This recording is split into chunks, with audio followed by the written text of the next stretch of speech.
सुप्रभात। अद्भुत है ब्रह्म विद्या। यह हमारी आज की आध्यात्मिक शिक्षा का, आध्यात्मिक चर्चा का विषय। अद्भुत है ब्रह्म विद्या। देखिए, चोरी और झूठ ऐसे शब्द ऐसे हैं कि जिस किसी के कान में जाते हैं मन मलिन कर देते हैं, परंतु इन शब्दों का वास्तव में कोई दोष नहीं है। एक कलाओं के नाम है। जैसे संसार में बहुत सी कलाएं हैं, ये भी है, परंतु इनका प्रयोग ज़्यादातर दूषित उद्देश्यों के लिए किया जाता है, इसलिए बदनाम। इनका उपयोग नेक उद्देश्य के लिए भी किया जाता है। ख्याल कीजिए कि एक जंगल में एक महात्मा जी तपस्या कर रहे हैं, सत्य बोलने का संकल्प ले रखा है। एक गाय उनकी ओर आती है और उनकी कुटिया के पीछे चली जाती है। थोड़ी देर बाद दो आदमी आते हैं तथा महात्मा जी से पूछते हैं कि इधर कोई गाय आई है। महात्मा जी झूठ बोल नहीं सकते, बता देते हैं कि आई है और इधर चली गई है। वे दोनों लोग उसे पकड़ लाते हैं तथा काट डालते हैं। ये सत्य बोलने का दुष्परिणाम है। अगर महात्मा जी झूठ बोल देते कि यहाँ कोई गाय नहीं आई है तो उसकी जान बच जाती। अब सद्गुरुजनों का कहना है कि आध्यात्म मार्गियों को इन कलाओं का ज्ञान भी होना चाहिए तथा समय समय पर इनका उचित प्रयोग भी करना चाहिए। परंतु संत महात्मा रघुवर दयाल जी महाराज का कहना है कि यह विद्या एक प्रकार का इत्र है। इसके शीशे के डाट बहुत कस के लगाना चाहिए, वरना इत्र उड़ जाएगा, शीशे में तेल लग जाएगा। तो कसी डाट को लगाने के लिए बहुत से तरीके हैं। याद पिया की रखूंगी छिपा के, यानी चोरी। कोई पूछेगा राज मुकर जाऊंगी, यानी झूठ। इस सिद्धांत को अन्य मतावलंबियों ने भी माना। शब्द अलग अलग है, बात वही है। महात्मा तुलसीदास जी कहते हैं कि चले प्रसंग दुरायु तबही, यानी आपके बुजुर्गान के बारे में कोई चर्चा करे तो आप उसे टाल दें। इसी बात को पूज्यपाद लाला जी साहब के सदगुरुदेव ने लोगों को रूहानी खिदमत करने का हुक्म दिया। तब यह भी फरमाया कि स्वांग रचने में माया की मदद लें। स्वांग शास्त्र से अपनी असलियत को छुपाना है। कुछ बन रहे हैं, कुछ बन रहे कुछ और। एक बार एक महात्मा जी ने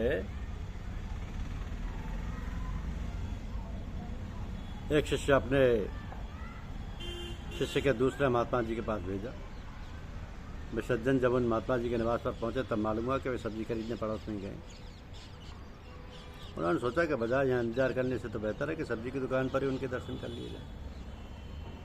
वहाँ जाने पर उन्होंने देखा कि महात्मा जी उस सब्जी वाले से एक पैसे के लिए झगड़ा कर रहे हैं। बड़ी तू मैं हो रही। ऐसा लग रहा था कि अब मारपीट शुरू होने वाली। थोड़ी देर में वे महात्मा जी अपने घर के लिए चल दिए और एक सज्जन भी चुपचाप उनके पीछे पीछे चले आए। ये सज्जन घर आने पर उन्होंने महात्मा जी को प्रणाम किया और बताया कि उन साहब ने मुझे आपके पास भेजा है। थोड़ी देर में उन महात्मा जी ने उन सज्जन के लिए बड़ा ही शानदार नाश्ता भेजा। नाश्ता करने के बाद उन सज्जन ने महात्मा जी से कहा कि ये क्या बात है, आपको मैंने सब्जी मंडी में देखा है और ये नाश्ता। महात्मा जी ने उत्तर दिया कि अनमोल वस्तु को छुपाने के लिए कुछ ना कुछ तो स्वांग करना ही पड़ता है। परम संत महात्मा रघुवर दयाल जी महाराज, जिनकी एक झलक पाने के लिए बहुत से लोग आज भी लालायित रहते हैं, उन्होंने ऐसी हालत बना रखी थी कि लोग उन्हें मनुष्य समझते।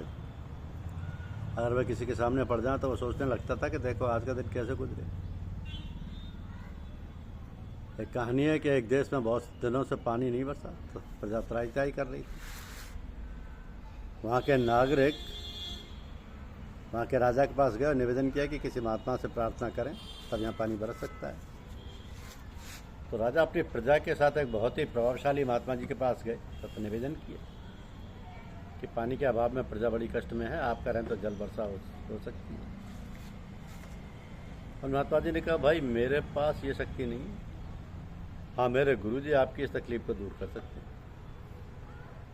तो राजा साहब ने जब उनका ठिकाना पूछा तब महात्मा जी ने बताया कि वे फलां शहर में फलां वेश्या के यहाँ टहल करते हैं। जब राजा साहब वहाँ पहुँचे तो देखा कि वेश्या ने उन्हें आवाज़ दी, ए बुड्ढो इधर आ, नीचे से एक पान ला। जब वह पान ले आए तब बोली कि मेरे मुंह में रख। उन्होंने वो पान उसके मुंह में रख दिया। थोड़ी देर बाद बोली, ए बुड्ढे पिकदान ला। वह पिकदान ले आए। उसने उसमें पान थूक दिया कि जाए से फेंक और पिकदान दो डाल। राजा साहब बड़े तम्मे में पड़ गए। बड़ी मुश्किल से उन महात्मा जी ने अपना वास्तविक स्वरूप दिखलाया। बोले, देखो मेरी उनकी पड़ती नहीं है, मेरे हर काम को वह बिगाड़ देते हैं। अभी नहाकर मैं अपनी लंगोटी सूखने डालूंगा तथा वे सूखने नहीं देंगे। फिर वही हुआ, उन महात्मा जी ने स्नान के बाद अपनी लंगोटी सूखने डाली कि उधर उनकी लंगोटी भिगोने के लिए धुआंधार बारिश हुई। तो महात्मा राघवेंद्र जी फतेहगढ़ वाले शास्त्री जी कहा करते थे कि एक साधक साधना के सारे सूक्ष्म होता जाता है, उसी के साथ माया भी सूक्ष्म होकर उनके साथ लगी रहती है। तो जरा सा भी मौका मिलते पटकन नहीं दे देती। इसलिए जितनी बरकत मिलती है उतना ही उसका बचाव करना पड़ता है। एक फतेहगढ़ भंडारे की घटना है। परम संत महात्मा ब्रजमोहन लाल जी साहब अपने ताऊ जी यानी लाला जी साहब के घर पर ठहरे हुए थे। उसके बाद लाला जी साहब को की नवदीय स्थित समाधि पर पहले कार्यक्रम 8:30 बजे से होना था। इसलिए महात्मा ब्रजमोहन लाल जी पूर्ण रूप से तैयार होकर 8 बजे बाहर निकले तो देखा कि बहुत से सत्संगी भाई उनके साथ चलने को तैयार खड़े। आप फ़ौरन वापस अंदर चले गए तथा अंदर से एक व्यक्ति से कहलवा दिया कि मेरे पैर में तकलीफ है, मैं रिक्शे से जाऊंगा, आप लोग जाओ। उस व्यक्ति ने एक रिक्शा लाने को कहा। वहीं हजरत बड़े मौलवी साहब के भतीजे मौलवी मादूद अहमद खां भी थे। उनसे कहलवा दिया कि वो उनके साथ रिक्शे में चलें। तो सब भाई लोग पैदल समाधि के लिए चल पड़े। रिक्शा आ गया तथा आप दोनों साहबान उस पर बैठकर चल पड़े। रास्ते में मौलवी साहब ने पूछा कि भाई साहब सुबह तो आप बिल्कुल ठीक थे, आपके पैर में क्या तकलीफ हो गई? आपने कोई जवाब नहीं दिया। इसके थोड़ी देर बाद उन मौलवी साहब ने आपसे यही प्रश्न किया। इस पर आपने फरमाया कि भाई मादू अहमद, मैंने बिल्कुल झूठ बोला, सफ़ेद झूठ बोला। आपने फरमाया कि जब बैठक में आया तब मैंने देखा कि बहुत से लोग मेरे साथ चलना चाह रहे हैं। मैंने सोचा कि जब मैं सड़क पर चलूँगा तो बहुत से लोग मेरे दोनों तरफ होंगे, बीच में मैं होऊंगा। देखने वाले कहेंगे, ओह कितना बड़ा महात्मा जा रहा है। इससे बचने के लिए मैंने झूठ बोला, वापसी में पैदल कर आया।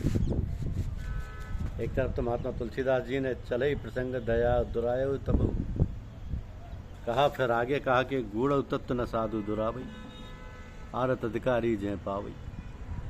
अगर कोई व्यक्ति इस विषय का जिज्ञासु मिल जाए तो गूढ़ बात भी नहीं छिपाना चाहिए। पूज्यपाद महात्मा ओंकारनाथ जी फरमाते हैं कि अगर कोई व्यक्ति इस तत्व को हृदय से जानने का इच्छुक हो तो उसके घर जाकर बताना चाहिए, उसको उसके घर जाकर बताना चाहिए।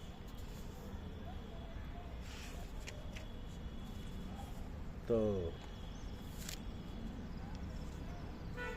एक साथी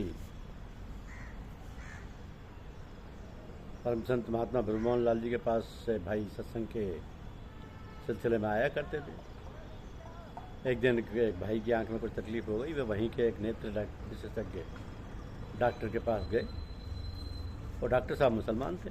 आवश्यक उपचार के बाद उन डॉक्टर साहब ने उन भाई से पूछा कि ज़रा बतलाइए कि ये आँखें किसने बनाई, यानी आँखों के चमक व आकर्षण कहाँ से मिला।